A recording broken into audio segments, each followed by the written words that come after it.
नमस्ते, आप सभी को स्वागत है हमारे चैनल जीत की पाठशाला पर। आज हम लोग पढ़ेंगे 1.05 स्वदेशी मूवमेंट एंड नेशनल कांग्रेस।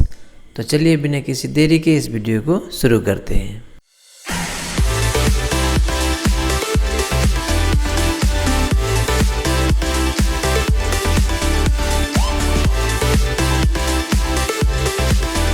स्वदेशी movement and national Congress. Surendranath Banerjee, Bipen Chandra Paul, Arvind Ghosh, Ashwini Kumar Datta and many other intellectual leaders through the National Congress were able to unite people against partition of Bengal। यानी कि सुरेंद्रनाथ बैनर्जी जी, Bipin Chandra Paul, Arvind Ghosh, Ashwini Kumar Dutta और उस समय के बहुत सारे जो popular leaders थे, उन्होंने बहुत अच्छा काम करके कांग्रेस के जरिए, नेशनल कांग्रेस के जरिए उस समय जितने भी लोग थे उन लोगों को एकजुट करके जो पार्टीशन होने जा रहा था उसके खिलाफ सभी को एकजुट बनाने में वो लोग सक्सेस हुए।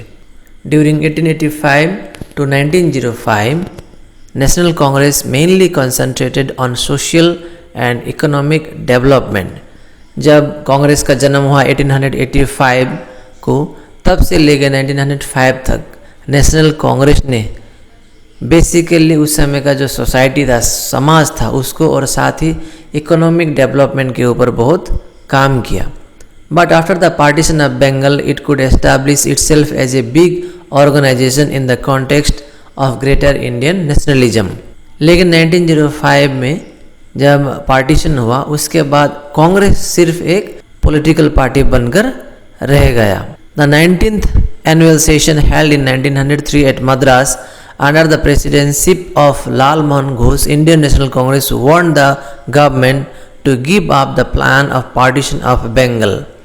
जब 1903 में इंडियन नेशनल कांग्रेस का एनुअल सेशन यानी कि सालाना जो अधिवेशन होता था कांग्रेस का, वह जब हुआ मद्रास में, उस समय कांग्रेस के जो प्रेसिडेंट थे हुए थे लाल मोहन घोष जी, और उन्होंने उसी समय ब्रिटिश गवर्नमेंट को ये वार्निंग दिया कि उनका जो पार्टीशन का ड्रीम था, पार्टीशन का सपना था, उसको ब्रिटिश गवर्नमेंट भूल जाए। Before the implementation of partition of Bengal, Lala Lajpat Rai and Gopal Krishna Gokhale reached London on 6 July 1905 to give a representation on behalf of National Congress to give up the plan of partition of Bengal by the British government. Partition के पहले लाला लाजपत राय और Gopal Krishna Gokhale London पहुंचे 6 July 1905 को। वे लोग कांग्रेस के तरफ से representative बन के गए थे और वहां जाने का मूल उद्देश्य था कि जो पार्टीशन होने जा रहा था उसको रोकना। They submitted a protest petition signed by the people of Bengal to the secretary of state for India against the implementation of partition. तो वहाँ पे उन लोगों ने एक प्रोटेस्ट पिटीशन यानी कि एक एप्लीकेशन लेके, जो कि था पार्टीशन ऑफ बंगाल के खिलाफ में, उन लोगों ने सेक्रेटरी ऑफ स्टेट को सौंपा ताकि पार्टीशन जो होने जा रहा था उसको लोग रोक सके। Since in spite of all opposition of the Indians the partition was implemented, the Indian National Congress had to take a strong stand against the partition. लेकिन बहुत सारे कदम उठाने के बावजूद भी भारतीय लोग उस पार्टीशन को नहीं रोक पाए और इंडियन लोग के खिलाफ जाते हुए ब्रिटिश गवर्नमेंट ने पार्टीशन डिक्लेयर कर दिया, जिसके चलते इंडियन नेशनल कांग्रेस क्या हुआ, ब्रिटिश गवर्नमेंट के खिलाफ आक्रोश हुआ। After 6 years of Swadeshi movement, the result of Bengal partition, the British government was compelled to go for unification of Bengal in 1911। और पार्टीशन ऑफ बंगाल के चलते स्वदेशी मूवमेंट चला और 6 साल स्वदेशी मूवमेंट के कंप्लीट होने के बाद में ब्रिटिश क्या हो गए, फोर्स हो गए एक बार फिर बंगाल को यूनिफिकेशन करना। The big incident brought about an opportunity to the people of India to be united for freedom and self-government Swaraj, the Indian National Congress being the central force of it।